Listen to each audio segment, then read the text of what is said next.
Alright, real talk. The crypto content world is full of people promising you the next 100x, the next moonshot, the perfect entry on the perfect coin. And here's the boring truth nobody wants to say out loud. The people who actually built real wealth in crypto over the last decade did not do that. They did this incredibly boring thing called dollar cost averaging. They put in the same small amount on the same day every week or month for years. They didn't try to time anything. They didn't chase pumps.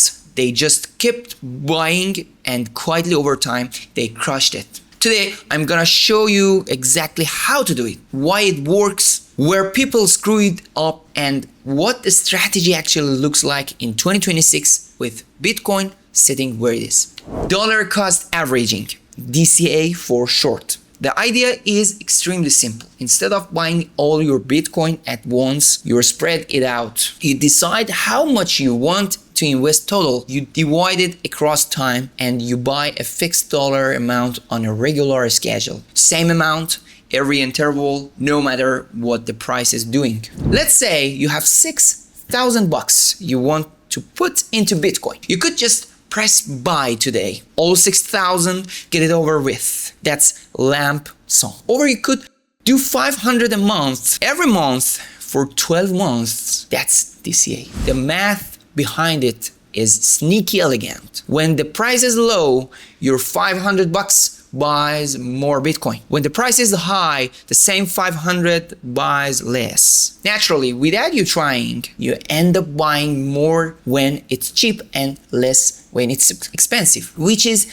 exactly what you want. The technical name for this is averaging down. You're flattening your enterprise across whatever the market does. You never get the perfect bottom, but you also never get destroyed by buying everything at the top. Now you might be thinking, okay, DCA is fine for stocks. Why is it especially good for crypto? Two reasons. Reason one, crypto is way more volatile than stocks. Bitcoin can move 5% in a day, 20% in a week, 50% in a month, both directions. Traditional assets just don't do that. And when volatility is this high, the math of DCA gets amplified. The dips are deeper, the spikes are sharper, and a consistent buy schedule captures both. Reason two, nobody can time crypto. Not me, not you, not the guy with the laser eyes on Twitter. The market moves on news, on macro stuff, on a tweet from Elon Musk, on Federal Reserve decisions, on geopolitical events nobody saw coming. The honest answer is that any single attempt to the time bottom or the top is mostly luck. This year removes the timing questions entirely. Here's a number that surprised me when I first saw it. Backtests shows that DCA strategies started during extreme fear periods in 2022 returned almost 190%. They outperformed lump sum buyers in that specific window by like 33 percentage points. Not because they got lucky, because they kept buying when nobody else wanted to. Okay, now I have to give you the part of story most DCA videos leave out, because I want to be honest with you. Across many years of backtests, in the average case, lump sum actually beats DCA about 2/3 of the time. Why? Because markets generally go up over the long run. So if you have the money today, throwing it all in today usually gets you exposed to the upside sooner. But, and this is the huge but, that's the average case. The reality is messier. In strong bull markets, lump sum wins. In bear markets and sideways chop, DCA wins. And here's the thing, you don't know which one you are in when you start. Nobody does. There's also a psychology piece that the math doesn't capture. If you put all your money in today and Bitcoin drops 20% next week, a lot of people panic and sell at a loss. That's the worst possible outcome. With DCA, the next buy is just another normal buy. You barely notice. You stay in the game. My honest take, if you have a giant lump sum and you are absolutely certain you can stomach a 50% drawdown without flinching, lump sum is mathematically better most of the time. If you are a normal human being who would feel sick watching your portfolio drop in half, DCA is the right answer. The strategy you can actually stick with is the only strategy that works. Setting one up is genuinely easy. 3 steps. Step 1. Pick the total amount. This should be money you can afford not to touch for at least 4 or 5 years. Not your rent money, not your emergency fund, money you've already decided to allocate to long-term investing. Step 2. Pick the time horizon. For Bitcoin specifically, I would say at least 6 to 12 months if you are putting in a lump amount. If you are putting in fresh income every month, like you are saving from your salary, then there's no end date. You just keep going. Step 3. Pick the platform. Most major exchanges now have a built-in recurring buy feature. Binance has one, Coinbase has one, Bitwavo in Europe has one, Bitpanda has one. You set the amount, you set the frequency, you connect your bank or your card, and it just runs. That's the whole setup. It takes you 10 minutes once, then it runs by itself. If you want to get fancier and avoid trusting an exchange to hold your DCA stack, you can pair this with a withdrawal schedule. Every couple of months, withdraw what you've accumulated to your own wallet. That way, the exchange isn't sitting on a growing pile of your Bitcoin. How often should you DCA? Weekly, monthly, daily? Real data and this from multiple long-term studies.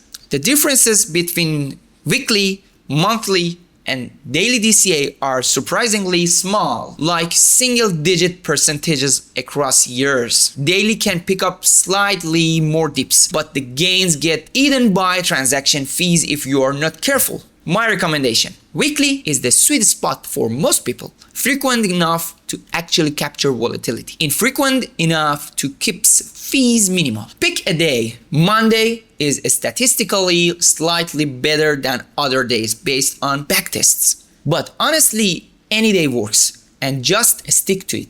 Monthly is fine too, especially if you are getting paid monthly. The day after payday is a great DCA day, but the money never sits in your checking account long enough to get spent on something else. Important section: what should I actually be DCAing into? Bitcoin. That's the answer. Bitcoin should be 60 to 70% of any long-term DCA plan for beginner. It has the longest track record, the deepest liquidity, the most institutional backing, and the lowest probability of going to zero compared to anything else in crypto. Ethereum can be the second leg, 20 to 30%. It's been around almost a decade, has real utility, has real network effects. And then, this is important, for most beginners, that's it. That's your whole DCA stack, Bitcoin and Ethereum. Don't DCA into meme coins. Don't DCA into the hot new altcoin your favorite influencer is talking about this week. Don't DCA into the 7th place L1 with a cool logo. Don't. The whole point of DCA is that you are betting on assets that will still exist and still matter in 10 years. Bitcoin and Ethereum are basically the only ones in crypto with that profile. Statistic that nobody wants to hear: about 80% of altcoins never recovered their previous all-time highs after a bear market. Most of them just slowly bleed out. DCAing into those is just DCAing into a hole. If you really want to gamble on altcoins, fine, but do it with a separate, smaller pile of money, not your DCA stack. Keep those two things completely separate in your head. 4 mistakes that killed DCA plans. I've seen all of them. Mistake 1: stopping when prices fall. The whole point of DCA is to keep buying through the dip. When Bitcoin is down 50%, your DCA is buying twice as much for the same money. That's the price. If you stop right at that moment because it feels scary, you've destroyed the entire strategy. The right move is the boring move. Keep buying. Mistake 2: doubling down when prices rip, the market shoots up, FOMO kicks in, you throw extra money in on top of your normal DCA. You are now buying high. You've broken the rule. The whole strategy was about consistency. Either you DCA or you don't. Pick one. Mistake 3. Switching coins mid-strategy. You start DCAing into Bitcoin 3 months in and some altcoin pumps 50%. You stop the Bitcoin DCA, start DCAing into the altcoin. Now you are chasing. Now you are trying to time. You've stopped DCAing and start trading badly. Pick your assets at the start and stay with them. Mistake 4. Not having a long enough time horizon. DCA needs years to really work. If you are DCAing for 3 months and judging their results, you are not seeing the strategy, you are seeing noise. The minimum honest time frame to evaluate a DCA strategy is at least a full Bitcoin cycle, 3 to 4 years.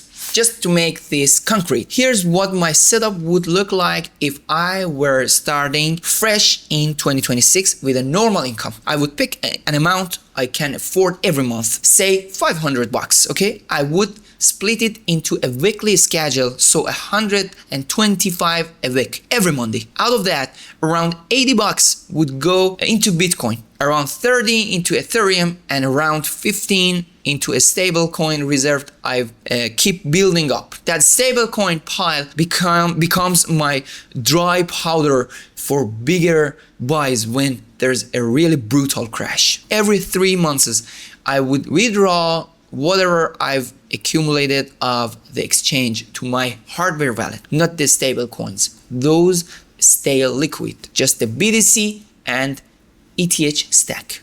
And then I would just let it run for years without thinking about it. The strategy works because you stop checking, you stop trying to be clever, you let time and consistency do what they do. That's DCA. Boring, beautiful, devastatingly effective if you actually stick with it. Next week, we are zooming out to the bigger picture. How to actually structure your whole crypto portfolio in 2026. Not just buy Bitcoin, but how much, in what proportions, with what hedges, when to rebalance. That's the episode that ties everything in this channel together so far. Subscribe so you don't miss it. See you next week.